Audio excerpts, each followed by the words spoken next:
We begin the class tonight, again, with the understanding that their Bible has a very clear and consistent picture of what the Messiah is, who the Messiah will be. Jesus didn't do it. And therefore, tonight we're going to try to understand what is the Christian response to the class we did last week. The first response that Christianity had, and I believe this was actually a sequential thing. We're going to see there had to be a second response in the class 2 weeks from tonight. But the first response, which is understandable, is that when Jesus died without fulfilling any of these prophecies, the response of Christianity was to say, well, but he will return at some point in the future to fulfill all these prophecies. This is the Christian doctrine which is referred to as the second coming. The second coming. Now, it's important to understand that the idea of this second coming is an admission that Jesus did not fulfill any of these prophecies, right? If he had fulfilled these prophecies, you wouldn't need to suggest that he'll have to come back in the future to fulfill them. So the first thing to just, again, recognize is that the doctrine of a second coming is an admission, a realization that Jesus did not fulfill the biblical prophecies. Now, there are going to be 5 reactions we have, 5 problems with this idea of the second coming. Okay, 5 of them. Number 1. The first problem is that this is a theory that has no basis in the Bible whatsoever. Meaning that what we would call it would normally be a fudge factor. Meaning that when the experiment doesn't work out, you've got to either admit you were wrong, or you come up with some way of fudging, or draying, as we say in Yiddish, right? Some way of dealing with this problem of Jesus dying without fulfilling the messianic prophecies. As a matter of fact, I don't know if I mentioned this last week. When Jesus died, right, he didn't say as he was dying, touchdown or mission accomplished, right? The Gospels report that his last words were to cry out in great disappointment, my God, why have you forsaken me? Now, Christians will understand these words differently than I would, but to me, when I read that passage, it seems to me that he recognized that something had gone horribly wrong. Right? He didn't react to his impending death by saying this is exactly what was supposed to happen and mission accomplished. He says, my God, why have you forsaken me? I believe that it was very clear to him that he did not succeed in his mission. And the people who were following him had 2 choices. Either to admit that, yes, we were wrong, he was not the Messiah, or to come up with at least this, what I would say is a rationalization. Meaning that we insist he is the Messiah. He didn't fulfill any of the prophecies. He'll do so when he returns in the future. So this rationalization is basically something that has no basis in the Bible. There's nothing in the Bible that speaks about the Messiah coming and failing and then returning hundreds or thousands of years later to complete or fulfill the mission. It's basically, there's no biblical basis for this idea. Second problem. The second problem is that these passages here, we learned them last week, they don't speak about someone returning. Meaning that if the Christian idea was correct, that Jesus will fulfill all these prophecies when he returns, the literary style, at least the way it should read, is someone coming back, returning to do these things. But if you read those passages again, they don't speak about someone coming back, returning to do those things. Those passages have a, let's say, first coming perspective. The person's here doing it, he hasn't been here before. Number 3, this is the most important of the problems. Number 3 is that the idea of a second coming gives absolutely no credibility to Jesus the first time he was here. Meaning, you could put forward the idea of a second coming for any failed Messiah. Anyone that came and failed to do what the Messiah was supposed to do, you could say, yes, but he'll return and do all those things. And the response would be, Mazel Tov, but you're expecting me to believe in him now. You want me to believe in him before he's come back to do anything. So the problem with this second coming idea is that it doesn't give us any reason to accept him as the Messiah at this point in history before he's returned. Fourth problem is not so much a problem for us. It's not really, I would include this in the list so much. It's really a problem from a Christian perspective. and I'll explain in a minute what this means. If you go through the Christian scriptures, they do speak about Jesus returning to complete the mission. There are many, many passages in the Christian scriptures that speak about the return of Jesus. But they all speak about him returning not at some indefinite time in the future. They all speak about him coming back imminently, in that generation. So for example, in Matthew chapter 16 and in Mark chapter 9, Jesus says, I don't believe Jesus said this, I believe these are words that were put into his mouth afterwards, but he says that there are some of you standing here today who will not taste death. He's speaking to his disciples, and he says there are some of you standing here today who will not taste death until you see the Son of Man returning in his kingdom. Meaning that I'm going to come back and bring about the kingdom change, the definite kingdom change of the world, but some of you will still be alive. Or in Matthew chapter 24, he says, this generation will not pass away till all these things be fulfilled. Or in 1 John chapter 2, where Jesus speaks about this being the last hour. Or in the book of Revelation, where he says many times, I'm coming back soon. So every single reference to this alleged second coming is not saying that it's going to happen, sometime in the distant future. Every single time the idea comes up in the Christian Bible, it's supposed to be happening imminently, in that generation. Obviously, that didn't happen. The fifth problem you should be able to figure out from last week's class. To argue that Jesus will return and fulfill all of the messianic prophecies theoretically could be the case, except for one thing, meaning that we noticed last week there was one possible problem with Jesus' credentials that cannot be repaired even if he comes back. And that was the potential problem with his yichus, with his genealogy, with his pedigree. Meaning, if Jesus did not have the proper genealogical pedigree to be the Messiah 2,000 years ago, he can't correct that by coming back. Meaning that he can't be born again, so to speak. He can't change his genealogy. He can't change his pedigree. So that would be a fifth potential problem for this idea of the second coming. Now, we're going to see in 2 weeks that Christianity had to deal with the failure of Jesus to come back in that generation. We're not going to do that tonight. That was an initial reaction. I mean, the initial reaction upon his crucifixion might have been that he'll return soon. But obviously that didn't happen. And in the Christian Bible, it's interesting that the very first books that are written are not the four Gospels. People often think when they open up a Christian Bible, the first books you happen to read in the Christian Bible are the biographies of Jesus, Matthew, Mark, Luke, and John, which are written really in the order of Mark, Matthew, Luke, and John. Mark around the year 70, Matthew around the year 80, Luke around the year 90, John around the year 100. And people assume those were the first books written, and then all the other books came later. But the truth of the matter is that the earliest Christian documents were the letters of Paul, written in the 50s. And one of the things that Paul deals with in the 50s, which is basically about 20, 25 years after the crucifixion, people are now saying, like, it's a generation already, meaning that now 25 years have passed, 20 years have passed, and he's supposed to be back in the next generation. And so Paul deals with this problem of why hasn't he returned. So we'll discuss in 2 weeks the way Christianity developed as a reaction to the failure of Jesus to return even in the second coming. But what we're going to try to do tonight is begin examining the Christian case for Jesus. Meaning that how do Christians present their case for Jesus? What is the brief for Jesus? How do Christians try to convince us that he actually was the Messiah?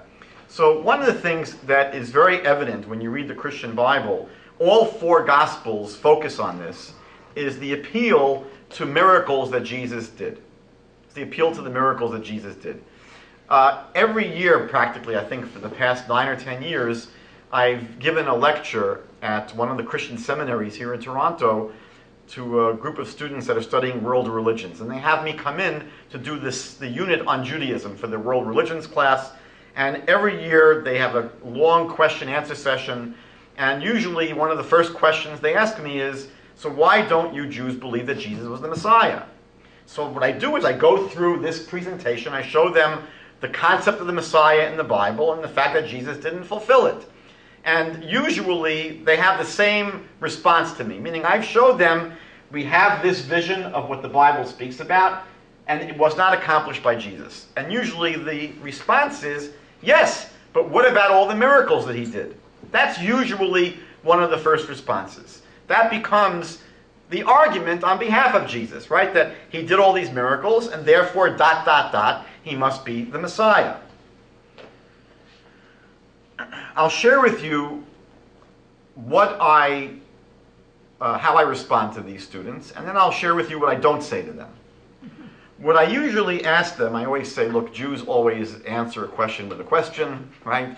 So the question I always ask is, how many times does the Bible teach us that we will know who the Messiah is based upon miracles that he will do?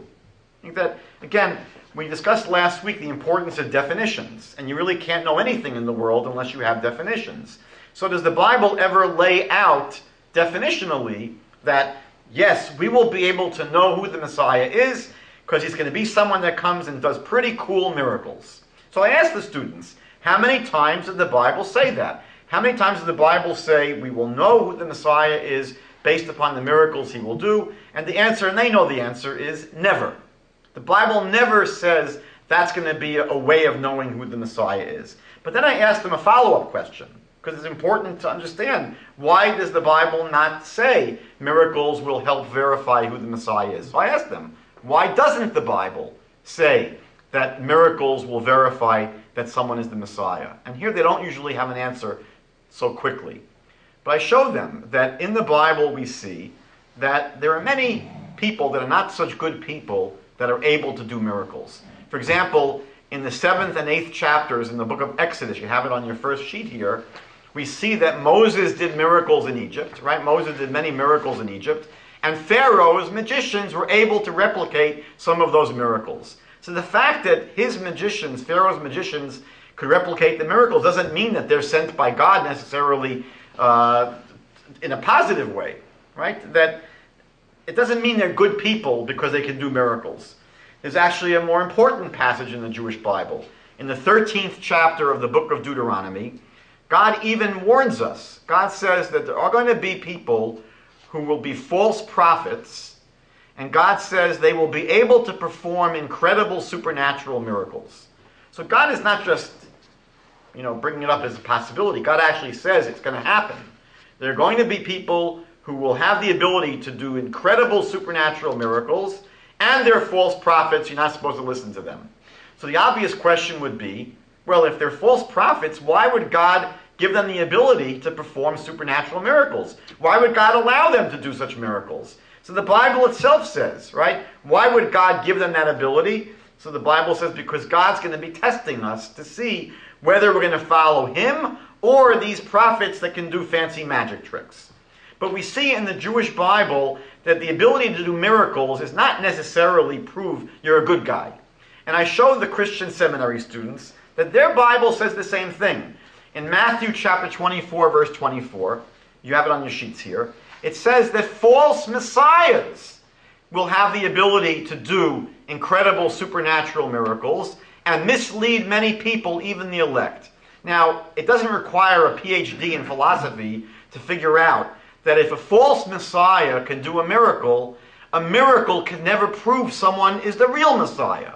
Right? Once you know that a false Messiah can do miracles, miracles do not have the ability to prove that you are the real Messiah.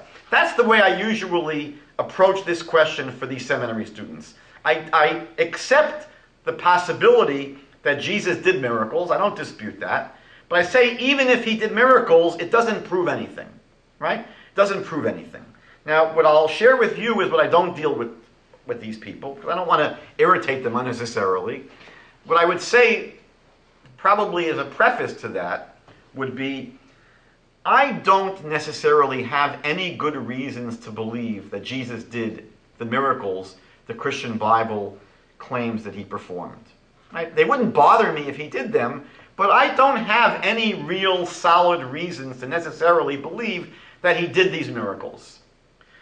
Obviously, we don't, as a Jewish people, and Christians for that matter as well, we don't believe everything that's written down in any book in the world, right? I mean, the fact that the New Testament claims Jesus did miracles doesn't mean that we, as Jews, automatically accept them as being true. For example, we wouldn't believe everything in the Quran is true, everything in the Book of Mormon is true, everything in the Bhagavad Gita is true, everything in Reverend Moon's Divine Principle is true. There are many, many religious books that have been written over history. We don't say that it must be true because it's written in some book somewhere. So the Christian can't simply assume that because the Christian Bible says it, Jewish people are going to jump and say, oh, of course, it must have happened then.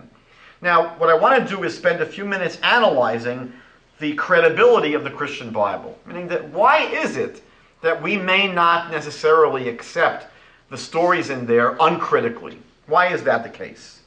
So one thing to remember is that these stories about Jesus I mentioned a few moments ago were not written contemporaneously with the events. Jesus dies around the year 30. The earliest stories, Paul again doesn't really tell us any stories about Jesus. Paul in the 50s is only writing about his beliefs about Jesus, but the historical narratives about Jesus are first written 40 years later in the Gospel of Mark. Now 40 years today is a long time. 40 years back then was an eternity. So 40 years later, in Matthew 50 years later, in Luke 60 years later, in John 70 years later, that's when the stories are being written. Secondly, we have to remember that these stories are not being written by journalists or historians. That's an important thing to remember. They weren't written by a historian or a journalist who is, by definition, supposedly objective. They're written by evangelists. And John, in his Gospel, chapter 20, verse 31. You don't have this on your sheet. But in John's Gospel, he says, why are these stories being written? He basically tells you that he has an agenda. So John says that the story with the problem with these Bibles where the paper is so thin, you need an electric microscope to grab them. He says in chapter 20, verse 31, but these stories are written so that you may come to believe that Jesus is the Messiah. Right? I'm writing this story to convince you to believe in Jesus. Now, he's confessing on some level that he's not writing necessarily as a journalist or as a historian. He's writing as a salesman or writing religious propaganda. So it's important to understand who these people are. Now, again, it doesn't mean necessarily that what he's saying isn't true. But as an outsider, I have my suspicions already, meaning that I'm reading stories written decades later by people who are admitting that they're not journalists or historians. They're writing basically religious propaganda. They're trying to convince people to believe in Jesus. So again, it doesn't impeach the story, but it doesn't make me assume automatically that it must be true. And now we have a third question. Is there any possibility that a person writing stories to convince others to believe in Jesus, is there a possibility they might invent miracle stories or exaggerate stories in order to convince people to believe in Jesus? Is that a possibility? So the truth of the matter is, we weren't around 2,000 years ago. We don't know these people. But what we can do is look at contemporary Christian sources. And we'll see that today, it's a certainty that Christians will invent miracle stories in order to try to convince people to believe in Jesus. And it's not me saying it. These are Christian researchers themselves that are willing to admit that these stories that are told nowadays are not always true. So let's begin on page... Well, it's the next page. It's the second page you have here. So you have a copy of, I know that it doesn't read clearly on top, but this is a magazine called the Mishpacha Message. Mishpacha, the Hebrew word for family. And if you can read the tiny print on top, it's published by Jews for Jesus. This is a Christian missionary organization. This is the spring 1991 newsletter. what you should know is that the Mishpacha message was not written as an evangelistic tool to try to convert non-believers.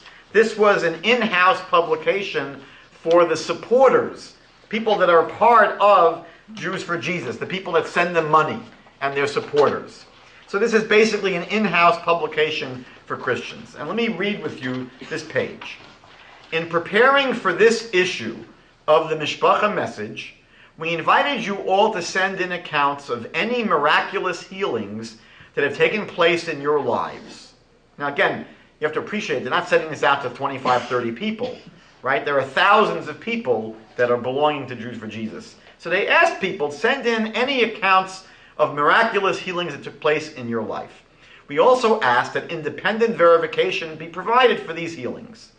We received a number of inspiring testimonies, yet there was no one who had an instance where a medical test had been made to diagnose a condition with the corresponding test made later to show that a healing took place that was contrary to the laws of nature. It doesn't say, by the way, a few, right? There was none. One person on our regular mailing list who does not receive the Mishpacha message claimed to have a healing where a diagnosis was made and recorded of bone cancer, and that tests were done after the alleged healing showing that the cancer had disappeared. In fact, the person explained that the doctor himself was the one healed of the cancer. When we called to verify this with the doctor whose name had been supplied, he was quite adamant in telling us that he had no idea what we were talking about and that he didn't hold to that sort of thing. Now listen to what they say. Sadly, this type of experience is all too common. Again, it's not a Jewish cynic, right, who's saying that these stories are made up and fabricated. Here it's the missionaries, Jews for Jesus, admitting that this kind of situation where people claim miracles have happened and they weren't really happening, at least in terms of any kind of objective criteria, it takes place, it's all too common. Let's go on. When a good friend of mine, a Jewish believer in Jesus who is a medical doctor, heard that we were considering miracles for this forum article, he wrote a word of caution. Apparently, my friend had done some personal investigation to verify the miracles in a number of books written concerning signs and wonders. He read the books thinking that God might be calling him into a healing ministry. But to his dismay, he found each of the instances, not some, he found that each of the instances where healing was claimed to be questionable. Now again, you have to appreciate, this is not a non-Christian calling these stories into question. This is a Christian, a believing Christian, who's saying, you know what? A lot of these stories are just not true. My friend knows and loves the Lord and believes that God works in the lives of people today. He believes in the miracles of the Bible and believes that God is the same yesterday, today, and forever. His caution was based on his own experience and training as a medical doctor, as well as the conclusions he drew from researching various believers' claims to the miraculous. So if we know today, there are other examples, by the way. You know, there have been many people who researched these alleged miracles. In Toronto, by the way, a number of years ago, there was this whole news story that at the airport Vineyard Church, the people's teeth were being spontaneously filled with golden fillings and golden teeth. And they were reporting this all over the news, that these great miracles were happening at the airport Vineyard Church. People had gold sprinkling down on them or gold fillings in their teeth. And over the coming months, even the people at this church had to admit that these stories really were questionable or fabricated or not true. So if we know that today, Christians that are bent on trying to convince people to believe in Jesus, they would make up, fabricate, or exaggerate stories in order to convince people to believe in Jesus, it's certainly within the realm of possibility that gospel writers 2,000 years ago would have done the same thing. Another thing to question is there any outside corroboration for the New Testament stories? Meaning that if we look at the Christian accounts of Jesus, it would be more reassuring if there was some corroboration or verification outside the Christian Bible. So the thing to bear in mind is not only are these people not objective, not only are they quite capable of exaggerating or inventing stories, we have to realize that these stories are the only source of information that we have. There are no other documents, no other sources that would verify or corroborate what they say. As a matter of fact, we have a number of places where outside verification refutes what the Christian Bible says. Let me share with you a few examples. The procurator of Judea at the time of Jesus, meaning the man responsible for crucifying Jesus, was Pontius Pilate. Now, Pontius Pilate is someone that we have quite a bit of information about in historical sources. Jesus, you should know, there's almost nothing about him outside the Gospels. Almost nothing about Jesus outside the Gospels. Pontius Pilate is well documented. Now, when you read the Christian Bible, it's quite amazing. I mean, the whole story becomes quite incredible. What they describe is Jesus coming into Jerusalem the week of Passover, and it describes huge crowds of Jewish people greeting him as the Messiah. Huge throngs of Jews coming out with palm branches saying, Hosanna, the Son of David. It's quite an incredible story that here he is coming into Jerusalem a week before Passover when the Jewish people were expecting the Messiah to show up. Passover time. The Talmud says, just like we were redeemed at Passover, we will be redeemed in Passover. And then what happens is a few days later, he's captured by the Romans, thrown into prison, and then there's a trial. At the trial, we're told that the Romans were very nice, sweet people, and they would allow one Jew to go free every year on the Jewish holidays. There was a get-out-of-jail-for-free card. There's no corroboration anywhere that the Romans had such a practice. It's even almost impossible to believe that they would have done such a thing, because they were so paranoid about revolutions that they would let a revolutionary out of jail is hard to imagine. In any event, they say that Pontius Pilate offered the Jewish people to let anyone out of jail. Now, it says in the Gospels there were two people held in prison. There was Jesus, who was just recently greeted as the Messiah of the Jewish people, and there was someone named Barabbas, who was a criminal, a murderer or a brigand, a highwayman, and he gives them a choice: who should I free from prison? And the Jews scream, give us Barabbas. Now, it's almost impossible to understand this story as being historically possible. That here the Jewish people had just welcomed, it says, Jesus as the Messiah. He's thrown into jail, and now they have a chance of getting him out of jail, but they say, no, we don't want Jesus, we'll take the murderer Barabbas. And then Pontius Pilate says to the Jews, and what should I do with Jesus? And they scream, crucify him, crucify him. And then they say, and let his blood be on our heads and our children's heads, meaning that we'll take responsibility for the blood of this Jesus, this innocent person, and not just us, we're going to also curse our children. Very difficult to imagine Jewish parents cursing their children like that. In any event, the Christian Bible says that Pontius Pilate didn't want to kill Jesus. He thought he was innocent. So why did he end up crucifying Jesus? Because the Christian Bible says he was intimidated by the Jewish crowds. He was intimidated by the Jewish crowds. They bullied him. So when you read the Christian Bible, what you find is an almost entirely unbelievable story, where at the end it claims that this Pontius Pilate was a very meek guy, very, very easily intimidated and bullied by the Jews, and they basically forced him into crucifying Jesus. Now, the problem with this account is that all of the sources outside of the Gospels, which includes Philo of Judea, and Josephus, and even the Roman sources, tell us that this Pontius Pilate was not just a brutal, merciless procurator. He was just about the worst that was ever in Israel. He was so brutal that the Roman high command back in Rome basically removed him from his position in Israel because of all the atrocities he committed against the Jews. So the Christian Bible portrays him as a weak Casper, milquetoast, easily intimidated and bullied by the Jews. But every other source extant paints him as a brutal person who committed horrible atrocities at the drop of a hat against the Jews. So we have, and there are many places where the historical sources that we know are objective, they're historical, don't jive with the Christian story. And it gives us reason to suspect maybe these stories are not 1000% factual. Or, we'll be reading this next week, it's one of the reasons, again, why it's hard to believe that Pontius Pilate was so conciliatory towards Jesus, because the Christian Bible says when Jesus was just a little baby, right, just born, Herod, who was ruling at that time, Herod heard that the Jewish Messiah was born, and this is not a 30-year-old man that has a small army of people that marched into Jerusalem with him. This is a little infant. What does Herod do when he hears the Jewish Messiah is born?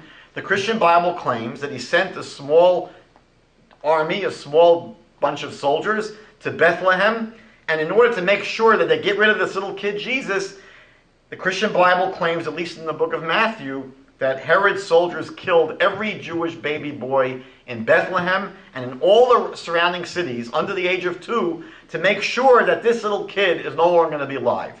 That's how threatened the Romans would have been of anyone claiming to be the Messiah. So Herod goes to the extent of butchering 2-year-old babies, and Pontius Pilate sees no problem with someone claiming to be the Messiah. It's totally not understandable, because normally you have to appreciate the Romans crucified over 100,000 Jews. They didn't crucify people for double parking their camels. Crucifixion was a horrible execution given primarily to troublemakers, to people that the Romans saw as threats. And one kind of person the Romans would certainly see as a threat was anyone claiming to be the Messiah, because that meant I'm the king and you people are out. So the Christian Bible itself says there were several other people claiming to be the Messiah back then, and they were killed by the Romans. So to understand this story that that Pontius Pilate saw nothing wrong with Jesus claiming to be the Messiah. He didn't see anything wrong with him. He was going to let him go free. Totally impossible to understand. But here in the beginning of the New Testament, in Matthew chapter 2, we're told that Herod sent a small delegation to kill every Jewish baby under the age of 2 in Bethlehem and all the surrounding cities. Now, I would think that if such an event actually took place, there'd be some record of it. We would know about it. That would be a big story, a big news story. Every Jewish baby under the age of 2 in Bethlehem and all the surrounding cities are murdered by the Romans. So why is it not recorded in any Jewish source? It's not in the Talmud, it's not in Philo, it's not in Josephus. Josephus spends 40 chapters describing the life of Herod, the life of this man Herod. He doesn't see fit to mention that Herod had all these babies massacred. It doesn't make it its way into any Roman sources, into Tacitus or any Roman historical source. It doesn't make its way into any other books in the Christian Bible. Mark doesn't speak about it. Luke doesn't speak about it. John doesn't speak about it. So when I read Matthew, do I have any right to wonder whether this stuff happened? I would imagine that if it really did happen, there'd be some echo, there'd be some source. Matthew says later on in his book, in the 27th chapter, that when Jesus was crucified, he says, the graves of many righteous people in Jerusalem opened up. These people came out of their graves, walked around Jerusalem, and appeared to many people. Now, if I was Matthew, what I would have done is I would have said, when Jesus was crucified, the graves of many righteous people opened up, and they came out of their graves, and I would have shut my mouth. But he goes on to say, not only did they come out of their graves, he said, and they appeared to many people in Jerusalem. So if that really happened, if that story happened as Matthew writes it, I would have imagined that would have been a pretty big news story. Jewish people living in Jerusalem are seeing all these people who had been dead coming out of their graves that are now appearing to them. So it should have made it into the newspapers. Josephus should have spoken about it. Philo, the Talmud, the Roman sources, the other Gospels. Let Luke and Mark and John speak about it. No, Matthew insists that it happened. So I think as an objective reader, we would say, that's a pretty amazing story. If it really did happen, we would have expected some trace of it, some echo somewhere. I just want to mention 2 more ideas about miracles that I really should have mentioned before, but I will share them with you now.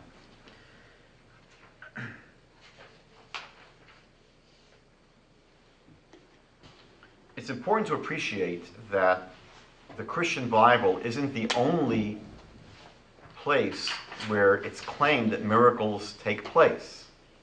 If you do any kind of study of world religions, both ancient religions and present religions, you'll see that all of these religions claim that miracles take place.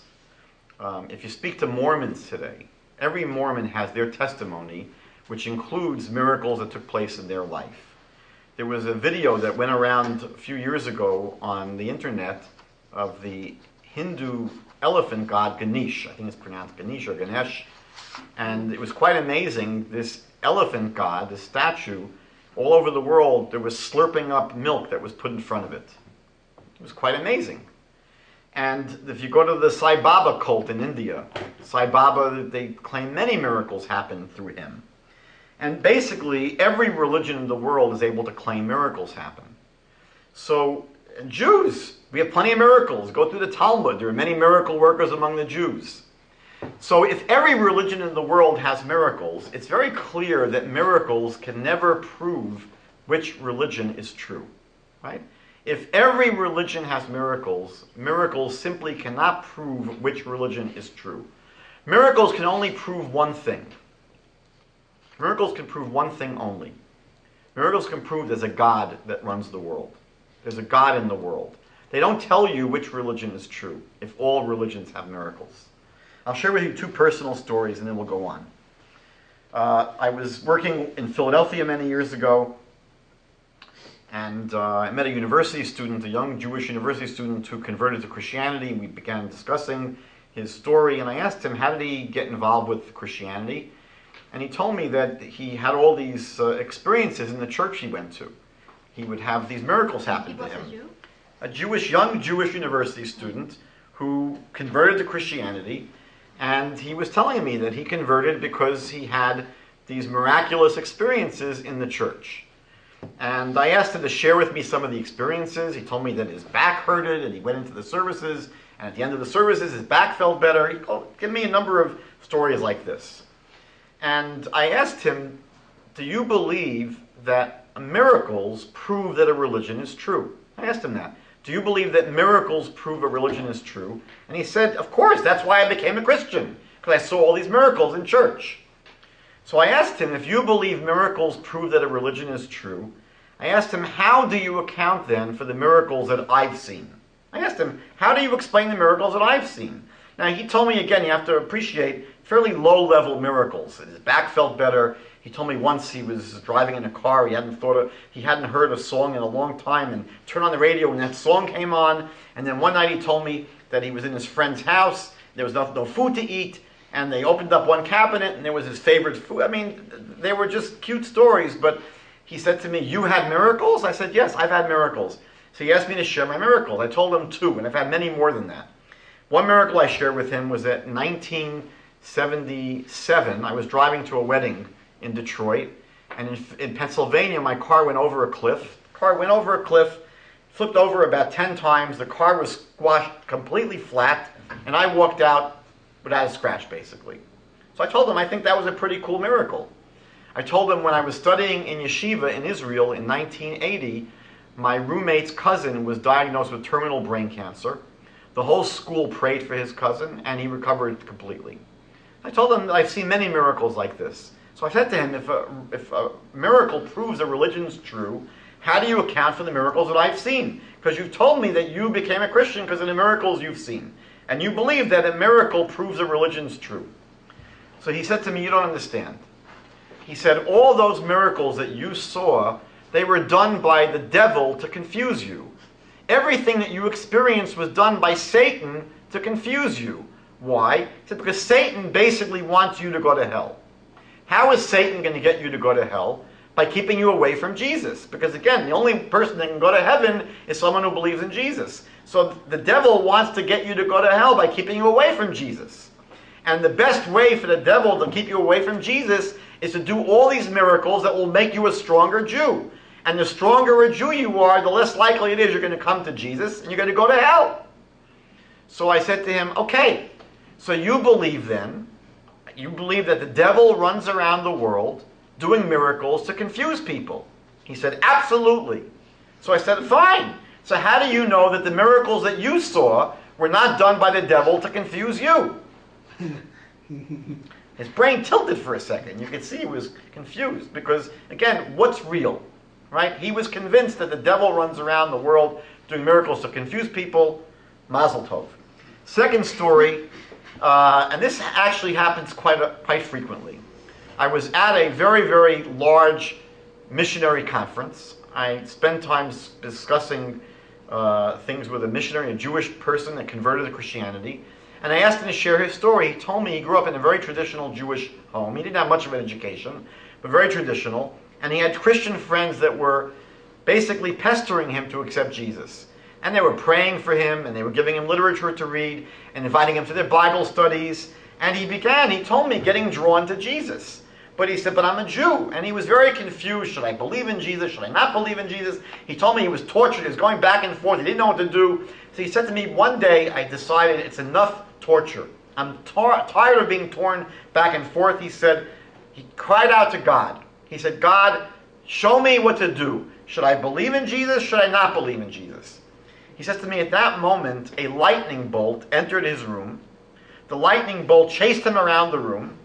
It went into his stomach and came out of his head. Now he's telling me this story, and inside, I didn't say this to him, inside I'm saying to myself, I think this guy did too much drugs in the 60s. But I would never say that, because that's his experience. He feels that that's what happened. But I asked him a very, I think, significant question. I said, if that had happened to me, if what you're describing happened to me, I would have taken that as a no answer. Meaning here you're torn, you don't know what to do, you cry out to God, should I believe in Jesus or not, and a lightning bolt strikes you in the stomach and comes out your head. Why do you assume that's God telling you yes? I mean, that what happens is people may have experiences sometimes, but they interpret those experiences. I once had a young university student tell me that he was in England, going to school in England. He was walking in an alleyway, and he told me he dropped dead in the alleyway. He died. And he told me as he was lying there dead, he heard a voice. And the voice said, now that you died for me, now you must live for me. And he became a Christian. So I asked him, how do you know the voice was Jesus? Maybe it was Muhammad. Maybe it was Moses. Maybe it was the Baal Shem Tov. Maybe it was... Why do you assume it was Jesus? So what happens is people may have unusual experiences, but they give it their own personal spin. They give it their own personal twist. Okay. One more piece on the topic of miracles, which is that among Christians, one miracle trumps all other miracles. Meaning that in Christian circles, the fact that Jesus might have walked on water, or healed people, or even brought people back from the dead, or might have turned water into wine, or made the loaves multiply. All the miracles in the Christian Bible are fairly insignificant in comparison to what they feel is the central miracle, which is his resurrection, the fact that they claim Jesus came back from the dead. That, in Christian terms, is the ultimate miracle, because they say in the Christian Bible, if it didn't happen, then your faith is in vain. So, let's again just review a little bit about this topic of miracles. Number one, there is absolutely no reason for us to believe that such a thing happened. Again, the only evidence there is, if I use the word advisedly, the only evidence there is of the resurrection would be the accounts in the Christian Bible. And again, there's no reason for anyone to simply accept those accounts uncritically as if they were a newspaper account. So number one, there's no real reason to believe that such a thing happened. Number two, again, even if it happened, it would not prove anything. Again, our Bible never tells us we'll know who the Messiah is because he's going to be resurrected from the dead. So that's important to know as a foundation. There's no reason to believe the story of the resurrection. Number two, even if it happened, it would prove nothing. But we have some more problems with the resurrection story. Problem number one is that, interestingly, if you map out the resurrection story in the Christian Bible, and you go through the storyline point by point by point, you'll see that it virtually doesn't have any consistency in the four Gospels, meaning that the four Gospels tell four very different stories about what allegedly happened 2,000 years ago. So when you read four very different accounts, it makes you wonder, well, what really happened back then? And is there any kind of clarity in terms of what happened? And why would anyone believe a story that they can't get true? They can't get this straight, meaning this is the central story of Christianity, and they can't get this story straight. So for example, What day was Jesus crucified? What day did it happen? So the synoptic gospels, those are the gospels of Matthew, Mark, and Luke, say that Jesus was crucified on the first day of Passover. But in the Gospel of John, it says he was crucified the day before Passover. So which one was it? Was it the day before Passover, or was it Passover? What time was he crucified? So in Mark, he was crucified at 9 o'clock in the morning, and in John, he was crucified at noon. So what was it? Was it 9 or was it noon? How long was he in the tomb? How long was he in this tomb? So in the Synoptic Gospels, he's in the tomb for 3 days and 2 nights. He's there for 3 days and 2 nights. In John, he's there for 2 days and 2 nights. How many people first came to the tomb after he was buried in the tomb? So Matthew says 2 people came. Mark says 3 people came. Luke says there were more than 4 that came. And John says there were 1 person that came. So there were 4 totally different accounts. Who is first seen when these people show up at the tomb? What do they first see? So Matthew says an angel was seen. Mark says a man was seen. Luke says that 2 men were seen. John says no one was seen. Again, if you plot out the story point by point by point, you get 4 totally different stories. What instructions does Jesus allegedly give to the people that he finally sees? So in Mark and in Matthew, he says to them, "Go to the Galilee and I'll meet you there up in the Galilee." In Luke, he says to them, "Don't go to the Galilee, stay here in Jerusalem." So what happened? By the way, in John, there's no instructions whatsoever. To whom does Jesus first appear? Who does he make his first appearance to? Matthew says to 2 Marys, 2 women named Mary. To Mark, it's just to Mary Magdalene. To Luke, it's Cleopas and another woman. To John, it's just Mary Magdalene. But again, that's just a very, very brief synopsis. If you go through the story in greater detail, you'll find that there's literally no corroboration between any of the stories. Most Christian apologists say, well, it's not a big deal, because they say if you take any event, 4 people will never see it in the same way. They'll say, for example, if you see an automobile accident and you have 4 eyewitnesses, they'll all differ. Was the car dark gray? Was it light? Was it black, dark blue? They will not always agree 100%. The problem is that none of the gospel writers were eyewitnesses. Mark, Matthew, Luke, and John, none of them were there on the scene. Secondly, these kind of differences, like what color was the tree, would not account for differences in terms of serious facts, like what day did it happen. So witnesses might disagree on a fine-tuning issue, like how dark was the car, but did it take place on Passover or the day before Passover? That would not make a difference whether there were different witnesses to the events. In your source sheets, you'll see that I have a list of 11 questions that deal with the resurrection. Don't look at it now, please. When you go home, feel free to study 11 questions I wrote about the resurrection. Questions like, was Jesus resurrected as a body, or did he come back only as a spirit? You'll see there's a huge debate in the Christian Bible about that. Also in the Christian Bible, you'll see that the stories of Jesus coming back are not so clear. It says that often his own disciples didn't even recognize him. So when we are told stories where he allegedly comes back, but even his closest followers didn't even recognize him, it doesn't inspire a lot of confidence in the resurrection account altogether. I want to share with you what I think is a question that most Jewish people are bothered by. If you remember the first class that we had, there was a psychological problem that Christians felt. Go back to the first class. There was a huge psychological problem that Christians were bothered by. And that psychological problem was, if Jesus really was the Messiah, they were bothered by, why don't the Jews believe in it? It bothered them, right? I'll give you just a simple example. I remember there was a time when milk bottles, milk containers, sometimes had the pictures of missing children on them, right? You sometimes saw a child missing. So imagine there's a story that, say, God forbid, some kid goes missing here in Toronto.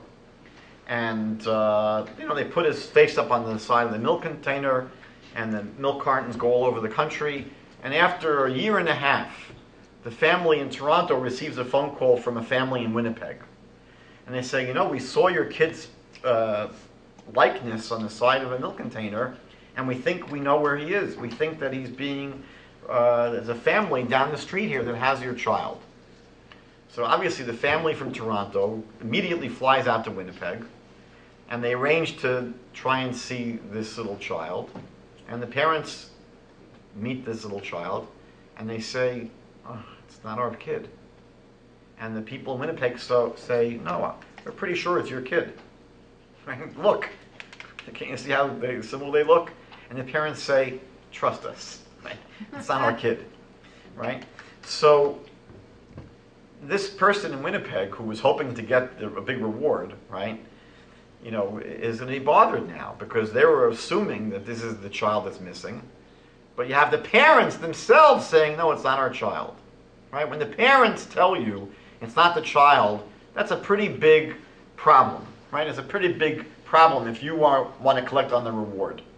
So 2,000 years ago, there are people who believe Jesus is the Messiah, but the people that were believing in him were basically, primarily at least, non-Jews. Because again, the Jewish people understood he wasn't the Messiah. Paul recognized that. Paul says in his book of Acts, when he writes in the book of Acts, that since the Jewish people do not believe in Jesus, Paul says, I'm going to go to the Gentiles. And Paul does a very, very good job of converting many Gentiles to his understanding of who Jesus was. And this movement basically grows only among Gentiles. And at one point, they begin to wonder, wait a minute, we are Johnny-come-latelys. What do we know about the topic of the Messiah? We used to worship bugs. We used to worship animals. We never even had a Bible. The people back in Israel who believed in God and who had a Bible and who they knew what the Messiah was supposed to be, they don't believe in Jesus, that bothered the church. The church was very bothered by this. So we saw the first week of class that the psychological problem that the church felt was, how is it possible that the Jews don't believe in Jesus? I believe that we have the exact opposite psychological problem. When I was in university, I remember a test, an experiment done by a Jewish professor in the 50s named Solomon Asch. Very famous experiment where Asch had a group of university students, maybe 30 students, and he had different sized lines. And he wanted the people that came into the experiment to report whether another line was similar to one of these lines. I'm not going to give you the exact experiment, but basically it was an experiment measuring people's perception of the size of lines. The way the experiment was carried out was that the answer should have been very obvious. But everyone in the room was told to give the wrong answer. So everyone that went into the room for this experiment was told, say that it's A. Say A is the correct answer, when obviously B was the correct answer. And what they wanted to do in the experiment was to see what would happen when the naive, innocent subject, who was not told in advance anything, would be asked the same question. After hearing all of the people in the room give the wrong answer, right? So everyone has just said the correct answer is A, and Asch wanted to see what is this innocent, naive student going to say. He found that 70% of the students went along with the rest of the group. 70% went along with the rest of the group. Because there's two possibilities. If you are that innocent, naive student, and you hear all these people saying the correct answer is A, but you see with your own eyes it's not A, there's two possibilities. Either you say to yourself, well, I don't care what everyone else says. I know what I see, and it's very clear to me that A is not the correct answer. So I'm not going to just be a sheep and go along with everyone else. I know what I see. I'm going to stick to my guns, and I'm not going to agree with the rest of the group. You could say that. But 70% of the students didn't say that. 70% of the students said to themselves, wait a minute. You mean I'm the only one that's getting it right? Everybody else in the room is wrong? Is that possible? That I'm the only one that's right, everyone else is getting it wrong? And 70% of the people had a difficult time accepting that possibility, that they were the only ones that were right. So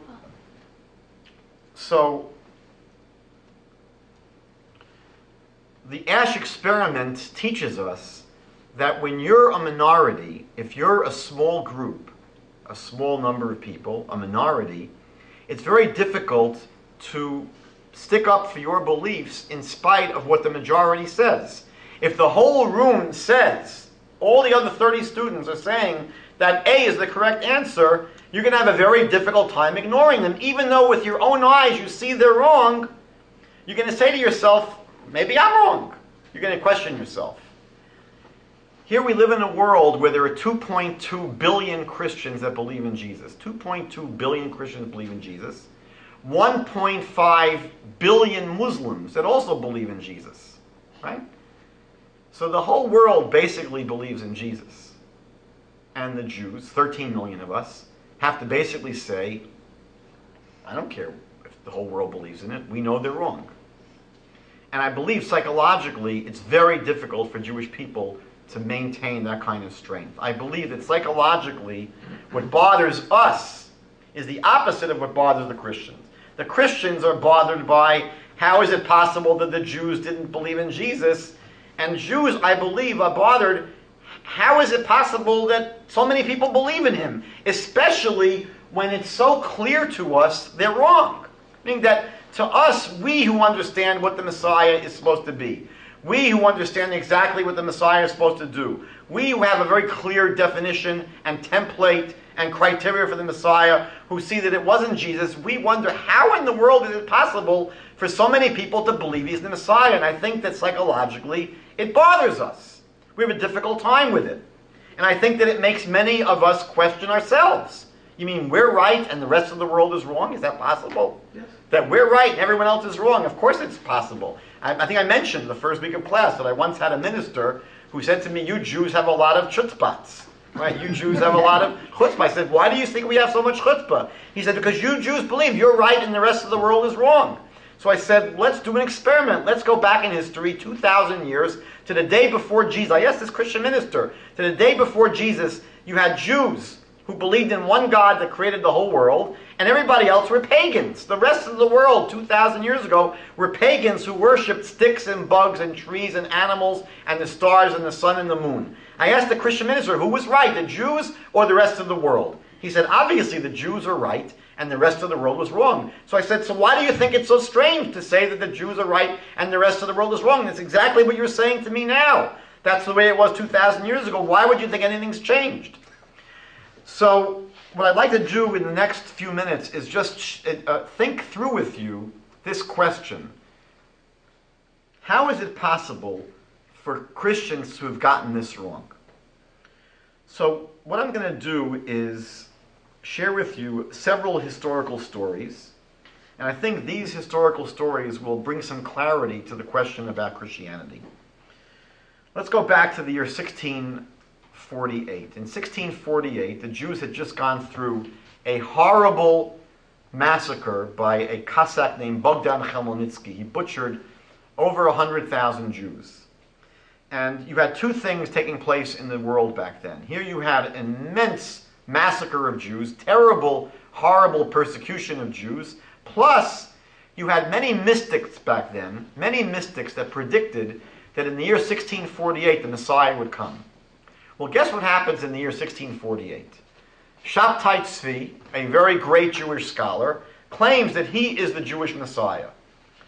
Because there are two things that made it very easy for him to swing his case. Number one, there were many mystics that predicted that in 1648 the Messiah would show up. And number two, the Jews were reeling, the Jews were terribly shocked by this horrible pogrom that wiped out so many Jews. They were so desperate for someone to come and basically make things better for them. So Shabtai Tzvi claims to be the Messiah. He wasn't living in Israel, he was living in Turkey. And you should understand, many Jewish people who accepted his claim. He attracted thousands of followers. Thousands of followers. Now, what did it mean to say in the year 1648 that you thought Shabtai Tzvi was the Messiah? It didn't mean that you ran around Constantinople just saying, I believe in Shabtai Tzvi. That's not what it meant to think he was the Messiah. What it meant was that he was going to go back to Israel, become the king, and bring about the Messianic revolution. So it meant that if you were living in Turkey back then, you were going to go back to Israel. So many of his followers sold their homes, sold their possessions, with the expectation that they'd be going back with him to Israel. That's what the expectation was. In 1666, he's thrown into prison, and he's given a choice. Shabtai Tzvi is given a choice. Either you convert to Islam, or we kill you. He put on the turban and converted to Islam. So what happened to all his followers? What happened to all his followers? So you can assume that many of them were very dejected by this, very disappointed. They were shocked. And they had to go back home with a tail between their legs, because probably all their friends who didn't believe in Shabtai Tzvi were going to make fun of them now. But you have to understand that many, many, many people who believed that Shabtai Tzvi was the Messiah did not give up so easily. Even though he had converted to Islam, they had invested so much emotional energy in believing in him, they just couldn't admit. They couldn't admit to themselves, we were wrong.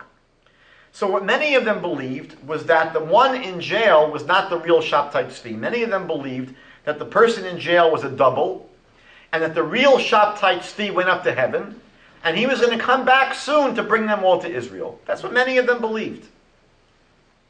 Ultimately, that didn't happen. And what they ended up coming up with was a understanding. They came up basically with a new understanding of the Messiah. The people that wanted to continue believing in him had to come up with a new definition of the Messiah that could accommodate a converted Messiah. And they did. I'm not going to explain how it works now. They came up with a very mystical explanation of why the Messiah was supposed to convert, and they say it was all part of God's plan, and they even found verses in the Jewish Bible to prove that the Messiah was supposed to convert. That's what happened in the 17th century. Second story. In the 1950s, there was a woman who was a channeler. All of you know what channelers are. They basically are people who are claiming to be able to contact extraterrestrial beings or people from outer space or different kind of spirits. There are now hundreds and hundreds of channelers in the world. The most famous one, I think, was a woman from Seattle, Washington, or in Washington State somewhere. Her name is J.Z. Knight. She was channeling a, I think, 35,000-year-old extraterrestrial being called Ramtha. But after her, it became big business. She would charge hundreds of thousands of dollars to have a session with her. So today there are thousands of channelers. But in the 50s, there was a woman named Marion Keach who was a channeler. And she claimed that through automatic writing, she would put her pen down on a piece of paper and it would write by itself, that she was getting messages from alien beings in outer space that were giving her revelations about the world that would be destroyed by a flood on a certain date. And she assembled a whole bunch of followers that believed that she was a real channeler, she was the real deal, and that she really did receive these messages from outer space, and that the world was going to be destroyed by a flood, and they were getting ready for this destruction. They were preparing. They were probably buying tuna fish cans, throwing into their basement, whatever they were doing, and they were trying to convince everybody that this is going to happen. Get ready for this big flood. Okay. There was a social psychologist back then. His name was Leon Festinger. With two colleagues, conducted an experiment. He sent in some graduate students to infiltrate this group. They were participant observers. And he wanted to see what will happen when this date comes and passes and the world isn't destroyed. He didn't expect the world to be destroyed. But he wanted to see what's going to happen when here, these people, the whole group is built on this one idea. Let's see what happens when the day comes, there's no flood, what's going to happen? He anticipated that the people would not have the reaction to say, oh, she must be a fake, she's a loser, what are we doing following her? He expected that the people in this group would, even after the prophecy was disconfirmed, they would become even more aggressive in trying to bring people into the group. And the kach hava, that's what happened. The day came, there was no flood, but the members of the group didn't give up. They became even more aggressive in trying to convince people that she was a true channeler. And they basically developed, this team of psychologists, a theory called cognitive dissonance. Cognitive dissonance basically is when your beliefs butt up against reality, meaning you believe something very strongly, but it's disconfirmed. Reality proves that it's not true.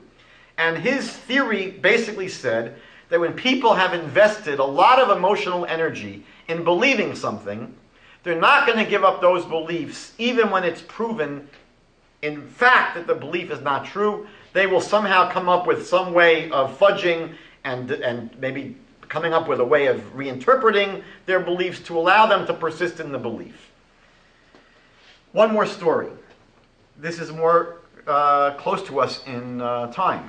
In the 1970s, there was a Lutheran minister in Massapequa, Long Island, in New York, named Jack Hickman. Jack Hickman was very charismatic, and he attracted a huge following in his church, this Lutheran church. And one day, he announced to the church that he had a revelation. He said that if you want to be a good Christian, if you really want to be a good Christian, he says you have to start living like an ultra-Orthodox Jew. And what happened is his whole church, the men got circumcised, and they all began eating kosher food only, and growing beards, and wearing yarmulkes, and wearing talises, and wearing tefillin, and keeping the Sabbath, and keeping everything very, very, very strictly. And they ended up calling him Abba, for father, and they had these big Havdalah ceremonies Saturday night. They changed the name of their church to Congregation Shoresh Yishai, the root of Jesse. They believed that this particular church would be the one to welcome Jesus back to the world. Anyway, the church grew to an immense church, and because it looked so Jewish, they attracted many, many Jewish people to this group. The group grew and grew and grew until one day they discovered that he was sleeping with little boys in the group. And the people in the group, some of them got very upset by this, and they hired investigators, and they checked out his story. He had been telling them stories about himself, and they discovered that the stories he was telling about himself were not true. So here they have this guy, he's a pig and a liar, and what do you do at that point? I mean, you would imagine everybody's going to bolt. They're all going to run away. So about half of the church left, but half of them stayed. Half of them were not able to leave. They were stuck there. And they began explaining his weird behavior. They said, no, you don't understand. In the Kabbalah, they said it was a Kabbalistic idea that in the Kabbalah, the way the leader is able to find their successor is by having relations with them. And they came up with a whole name for the ceremony, the passing on of the seed or something like that. And they ended up staying with this person. And Leon Festinger would say this is a perfect example of, again, cognitive dissonance. That they believe this person's a great leader, and now that butts up against the discovery that he is a horrible person. So what do? Either you leave the group, or you come up with some incredible rationalization for what's been going on. So in all of these stories, people believe something very strongly, and then what they believe is clearly disconfirmed. Shabtai Tzvi converts to Islam, obviously not the Jewish Messiah. Marian Keech's prophecy totally falls flat on its face. She's obviously not a true channeler. Jack Hickman turns out to be basically a criminal, and yet people are finding it impossible to leave these groups. Sigmund Freud once suggested that when it comes to self-deception, every man is a genius. When it comes to self-deception, every man is a genius. So I would suggest that 2,000 years ago, there are a group of Jews, not many, that think that Jesus of Nazareth is the Messiah, and they invest a tremendous amount of emotional energy following him. He basically requires that they leave their family, they only follow him, and he was very tough on them. There was one of his students one day says to him, look, great master, my father died. I want to go and bury my father. And Jesus says to him, let the dead bury their own dead. I mean, he demanded absolute obedience, and people sacrificed to be with him. And they traveled with him for 3 years, expecting him to be the Messiah, and then he's crucified. Now at that point, either you say we were wrong, you admit that we were wrong, he's not the Messiah, or you're going to hang on for dear life. And initially the impulse is to say, okay, he died, but he'll return. And then when he didn't return, to somehow deal with that second cognitive dissonance. In the same way, the Shabtai Tzvi followers, they thought that Shabtai Tzvi would come back soon. He didn't. So they had to come up with a new idea of the Messiah that could accommodate a converted Messiah. So in the same way, we'll learn in 2 weeks from now that the followers of Jesus, when he didn't come back, had to invent a new concept of the Messiah that could accommodate a dead Messiah. That became the birth of Christianity. Now, what I will share with you as we wrap up tonight is that Christians will basically respond to what I've just said by claiming that it's not fair, that you can't compare Jesus to Shabtai Tzvi, or to Marion Keach, or to Jack Hickman, because Christians will say, look, you don't see any more followers of these people. You don't see, large numbers of Jack Hickmanites in the world today. You don't see large numbers of Shabtai Tzvi followers, although you should know there is a secretive sect called the Dunmeh, who today do follow Shabtai Tzvi. It's quite a large group, actually, in Turkey, Donmeh. But it's not a very huge group. But the Christians will say but there are 2.2 billion of us in the world. So how do you compare Christianity to these other groups that came and went? They disappeared, but we're still here. And one of the most popular arguments that Christianity made over the course of history, especially to the Jews, is that the success of the church proves that Christianity is true. If you turn to the last page in your source book, a very, very famous passage in the book of Acts. Acts is the 5th book in the Christian Bible. It's the book that appears right after the 4 Gospels. It's, again, the last page in your book. And the book of Acts basically picks up the story of Christianity after the death of Jesus. The full name of the book is called the Acts of the Apostles. And here in chapter 5, there is a story where there's a mob that basically wants to either kill or beat the hell out of Jesus' followers. So there's Peter there and some of the other followers of Jesus. This is after Jesus is dead. But there's a group of Jews, it's not clear who they are exactly, but they want to do away with, they want to really hurt or even kill the followers of Jesus. So there's a big to-do, a big controversy here. So into the controversy steps, we're told here, I don't know if this story actually happened, but we'll just read it now anyway. But a Pharisee in the council, so this is in the Jewish high court, the Sanhedrin, a Pharisee in the council named Gamliel, a teacher of the Torah, respected by all the people, stood up and ordered the men to be put aside for a short time. Now, he wasn't just a teacher of the law, he was the head of the Sanhedrin. So here the story we're being told is that there's a whole mob that wants to kill the apostles, and in front of the high court, the Sanhedrin, Gamliel gets up and he says, take these people that you want to kill, and we're going to put them outside the courtroom for a few minutes. We're going to talk about them behind your backs. Right? We're going to send them outside. And look what Gamliel says. He says to them, fellow Israelites, consider carefully what you propose to do to these men. Not so fast. You want to kill them? He says, not so fast. For some time ago, Theudas rose up, claiming to be somebody. He wasn't claiming to be Elvis Presley. He was claiming to be the Messiah. Some time ago, Theudas rose up, claiming to be someone, and a number of men, about 400, joined him. He had 400 followers, but what happened? He was killed, and all who followed him were dispersed and disappeared. After him, Judas the Galilean rose up at the time of the census and got people to follow him. But he also perished, and all who followed him were scattered. So watch what Gamliel says. Gamliel says, so, in the present case, I tell you, keep away from these men and leave them alone. He's basically saying, they're doing nothing wrong. Leave them alone. And watch what he says. Because if this plan, meaning if this movement, this Jesus movement, or this undertaking is of human origin, if it's just some human fantasy, it will fail. But if it is of God, you will not be able to overthrow them. In that case, you may even be found to be fighting against God. So in this story, what Gamliel seems to be saying is that there's 2 possibilities. Either the Jesus movement will disappear by itself, in which case you know that it's false, or he's saying that it's not going to disappear, and then it's a movement of God. Then it's true.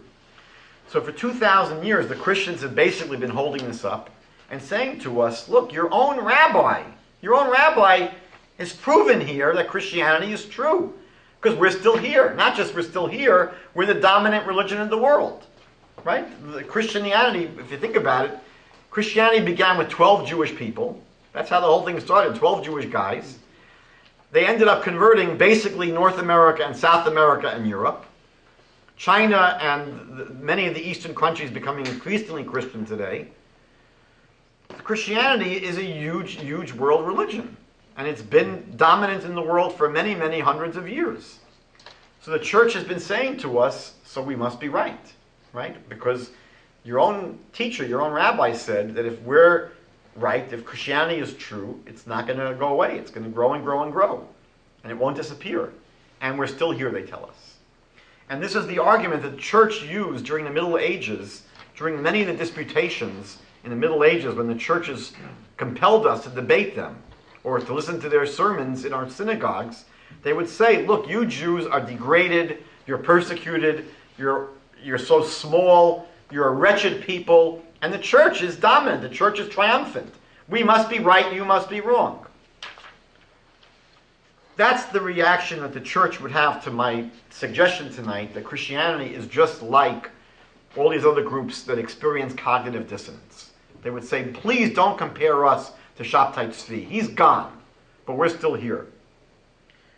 So let's think about this for a minute.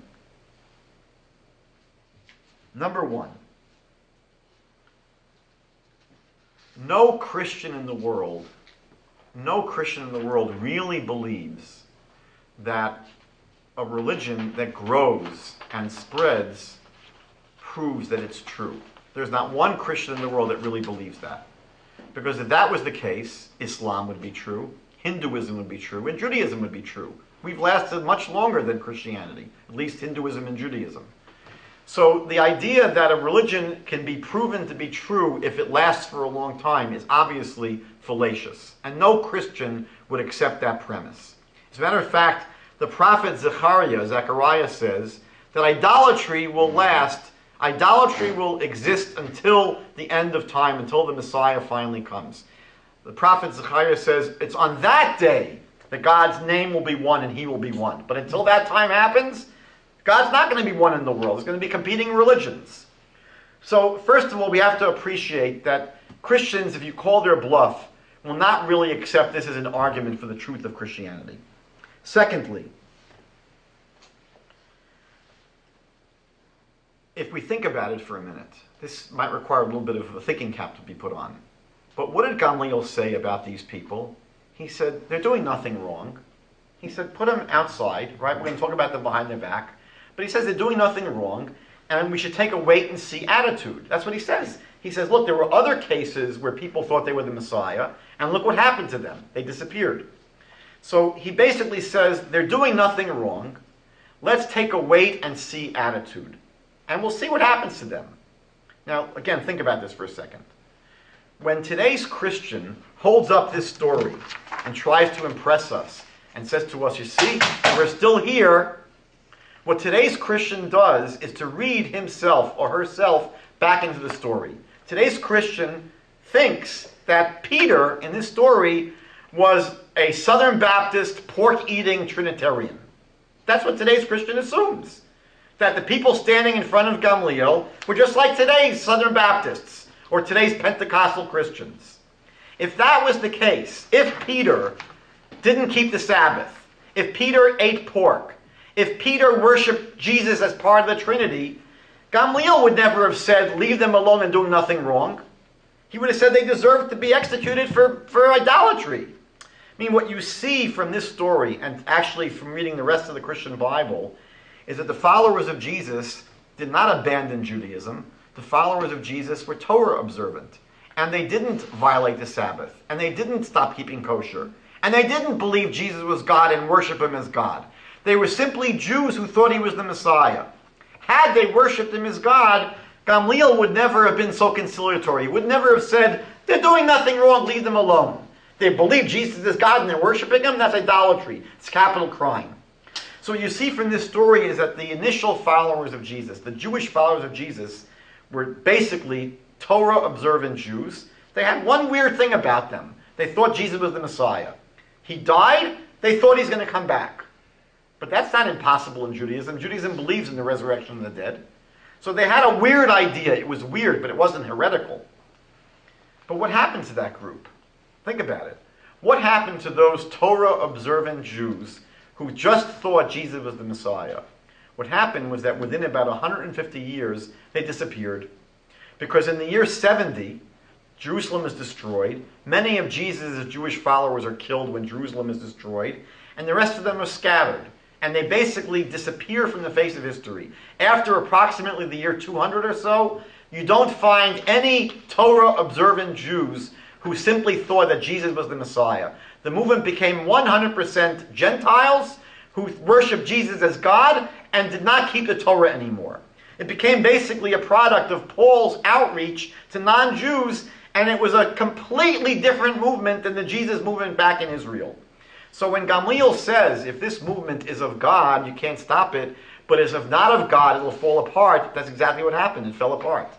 The Jesus movement, that was a movement of Jews who were Torah observant, that simply thought Jesus was the Messiah, totally disappears from the face of history. So even according to the story in the book of Acts, it would prove that Christianity is not true. Because as Gamliel says, if it's not true, it'll fall apart. That's exactly what happened. Let's just make a few more final comments and we'll end for tonight. How did Christianity spread? How did it spread to become such a huge religion? So let's think, I'll share with you three possible things to think about. Number one, when Paul went to spread his teachings, in the Gentile world, the Greco-Roman world, you should know that back then there were about 1 million people who were called Yirei Elohim, fearers of God. All the historical sources speak about the fact that there were many, many, many non-Jews who admired Judaism. They admired Jews. They respected Judaism. They respected Jews. They admired the fact that Judaism was a religion that was spiritual, that had teachings of ethics, that had a long history. And in the pagan world, there were many, there were, I think, at least 1 million of these non-Jews who were Jewish wannabes. They admired Jews. They would come to the synagogue. They would hang out in the back of the synagogue. And they really wanted to be Jewish. There was one major problem. To convert was very difficult. It meant circumcision if you were a guy. Not very pleasant back then. Not even now, but back then for sure not. And it meant accepting all the commandments of the Torah. A total change of lifestyle. So they weren't going to get many converts. But all of a sudden Paul comes along and Paul says to these non-Jewish people, you want to be Jewish? All you need to do is believe in Jesus and nothing else is required, basically. You don't have to get circumcised, you don't have to keep kosher, you don't have to keep the Sabbath. So basically the sale is put on for Judaism. It goes down from $613 to $0. And he's able to attract many, many people to his movement. He does quite well. That's one thing to think about. Second thing to think about is that the movement never really became huge until the 4th century. Until around the year 300 or so, when Constantine, who was basically the emperor of the world, Constantine becomes essentially a Christian. It's not clear if he really became a sincere Christian or just a public Christian for public consumption. Historians debate this. His mother was certainly a Christian. He seems to have organized his troops to fight a very central battle under the sign of the cross. He took the victory of his people as a sign, and he decided to use Christianity as a way of unifying his empire. So for Constantine, Christianity was a very convenient way to make sure that his huge empire would not pull itself apart by having people who believe so many different things. He wanted to make one standard for the whole empire. For him, Christianity became the state religion. So one of the reasons why Christianity starts to spread is because Constantine sends it off on a very, very big head start. He basically does not offer people to choose Christianity. Now you're a Christian because that's the official state religion. You should realize also that as the church began to spread these teachings, it didn't do it through persuasion primarily. It did it through the force of the sword. So when the church spread Christianity, it wasn't basically to convince people that it was true. They used the might of the sword and the power of the church to force people to convert. Finally, one final reason that I'll suggest that Christianity may have spread. It's not my suggestion. It's offered by Maimonides in the 13th century. Maimonides says the following. We know that when the Messiah finally comes, the whole world is going to understand that he's the Messiah. The problem is, listen carefully, if the Messiah came to a totally pagan world, it would not register with them at all. A pagan world wouldn't care much about the Jewish Messiah. Maimonides suggests in his Laws of Kings, which was, by the way, censored, the Christian church pulled it out, but we've since found the entire document. Maimonides suggests that both Islam and Christianity, even though he says they're false religions, he says they may have been used by God to prepare the world for the ultimate truth. He says that what happened with the spreading of Christianity and Islam are the spreading of Jewish ideas to the corners of the earth. That with Islam and Christianity, the world knows now about the Bible, they know about the Torah, they know about the concept of the Messiah. They have many things that Christianity and Judaism and Islam have in common, and they've become competitive religions. It's not as if we're like Jews and pagans who have there's no engagement. Judaism and paganism have nothing to engage on. But Judaism and Islam and Christianity, we engage. We're competitive. Maimonides says that this competitive nature, this engagement, through these daughter religions of Christianity and Islam, have spread Jewish ideas to the entire world, where now the whole world basically knows about Jews and Judaism and about Jewish ideas. And he says when the Messiah finally comes, the world's going to be able to say, oh, now we understand. A pagan world would never say, now we understand. They're out of it. They're out of the loop. But the world of Christianity and the world of Islam, they're in the loop. They have the radio turned on. They have the radio turned on just to the wrong station. When the Messiah finally comes, they'll be able to say, oh, we're just going to adjust now to the proper station. So Maimonides suggests that it's possible that in God's inscrutable ways, Islam and Christianity have come to serve a very important purpose. One last question, or one last issue, and we'll close for tonight. If Gamliel, this is the hardest thing to understand, so let's just focus for a minute. If Gamliel did not mean to say that if a religion lasts for a long time, that proves that it's true, he obviously could never have meant that. And there's no one in the world that would believe that's true about other religions. No Christian in the world would accept that premise, that if a religion lasts for a long time, it proves that it's true. So if he didn't mean that, what might he have meant if he said these words? Again, I mentioned I have no reason to believe this story happened. But if it did happen, what might he have meant by saying that if it's true, you can't stop it, and if it's not true, it'll fall apart? What might he have meant? How might those words have some meaning? So I would suggest that what he meant could not have been meant, we say in Hebrew, klape chutz, meaning vis-a-vis outside religions. He could not have been speaking about Judaism vis-a-vis other religions. But what he said could make sense klape pnim, meaning in-house. Within Judaism, how do you know if a movement within Judaism has credibility? How do you know that a movement within Judaism has some credibility? So he might be saying that within Judaism, you can tell. If a movement within Judaism lasts for a very, very long time, you have the sense that God is ensuring this movement is going to last. But if a movement within Judaism falls apart and disappears, that's pretty good proof that the movement never really had any feet. So for example, the Baitusim and the Sadducees and the Karaites, we've had many, many scenes, many movements within Judaism that just simply didn't last. The Chavetz Chaim used to always say, you go to a wedding sometimes, they have these fake flowers. They look very, very real. He said, how do you know if they're fake flowers or they're real flowers? So Chavetz Chaim said, the fake flowers won't have children. Right? They're not going to grow other flowers. The silk flowers are just going to be there. They're not going to have other flowers coming out of them. So what Gamliel may have meant is that within Judaism, right, if a movement persists and it lasts for a long time, it may be an indication that God has given his imprimatur to this movement. It has legitimacy and credibility within Judaism.